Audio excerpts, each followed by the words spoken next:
You have a unique creative expression that wants to be birthed through you. And this full moon energy is inviting you to consider what that is. Consider it on a deep soul level. Oh, it's so good. If you're a creative entrepreneur looking to align your business with your higher purpose, hit that subscribe button and turn on those notifications so you never miss a mind-blowing video. Hello, beautiful soul. My name is Tiana. I support female entrepreneurs on their journey to self-healing, self-love, and self-mastery. So this week, we're looking at the energy that this full moon on November 19th will be bringing in and how it's going to impact our inner world. In astrology, the moon governs the inner self, the unconscious.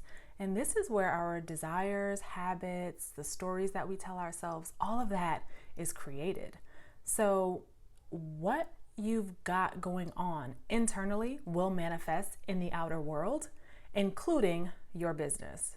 So remember, your mental and emotional energies are the biggest contributors to your aura. Let's take a look at this upcoming full moon and how it's going to impact your mental and emotional energy. So on November 19th, the full moon will be transiting gate 8 of the zodiac sign Taurus. Now, gate 8 is the gate of unique contribution. This energy invites you to create something new in your own unique, special way. Put your own special sauce on it, right? Now, this gate lives in the throat energy center on the body graph. So naturally, it wants to express, it wants to communicate. So you may feel compelled to be innovative and creative expressively around this full moon, especially since the full moon is also a lunar eclipse. The energy surrounding it is going to be heightened. It's going to be amplified. Now, this energy can help you take a quantum leap in the boundaries of your self-expression and creativity.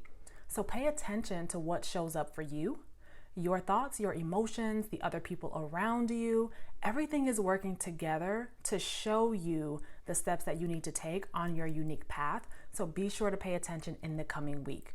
Don't forget to download the workbook that accompanies this video down below. In there are contemplations that may actually help you bring clarity to what's showing up for you. Now, the shadow expression of this gate feels panic around self-expression. You may feel pressured to express yourself, especially if in your body graph you don't have a defined throat center. You may feel this pressure to want to contribute something unique right now instead of waiting for divine timing.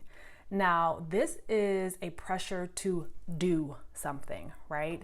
But really, what we are here to be is to be. It's not something that you have to do. It is something that you have to be. It is something that you have to embody. It's not something to check off of your to-do list.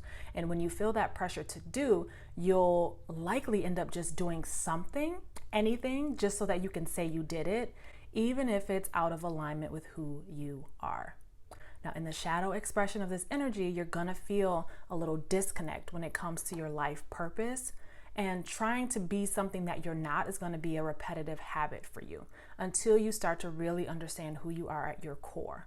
Now, I work on this a lot with the people in my coaching program, my clients, because a lot of people who were born with the gate 8 activated, they usually know deep down inside that there is something that they have to bring to the collective, something that is unique to them.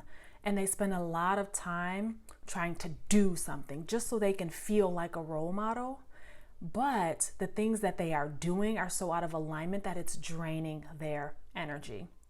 So of course, I try to coach around learning to just be who you be, right? And I ask this and I probe this, who are you?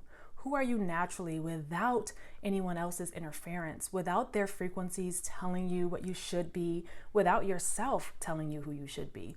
Who would you naturally be without even thinking about it? So these are some questions that I want you to ask yourself. Who am I? What do I want to express with my creativity?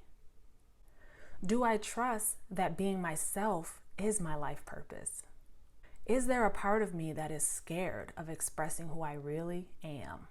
Drop your favorite emoji below if this message resonates with you, just to let me know that you're feeling it, right? So let's take a deeper look at the tarot archetypes that correlate with this moon's transit. I like to use tarot to go deeper into the unconscious so you can contemplate ways you may be able to embody the highest expression of Gate 8, the gate of unique and authentic contribution. So the moon in Taurus correlates with the Six of Pentacles.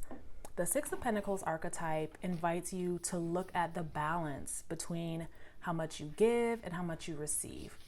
Pentacles or coins deals in the material plane. Earth, matter, your possessions. The number 6 represents harmony and justice and cooperation. So when we look at the Six of Pentacles and the Gate 8, the gate of contribution, we get a clearer picture of what this full moon lunar eclipse might be amplifying for you. Is there an imbalance in the way you express your creativity and enjoy the creative expression of others?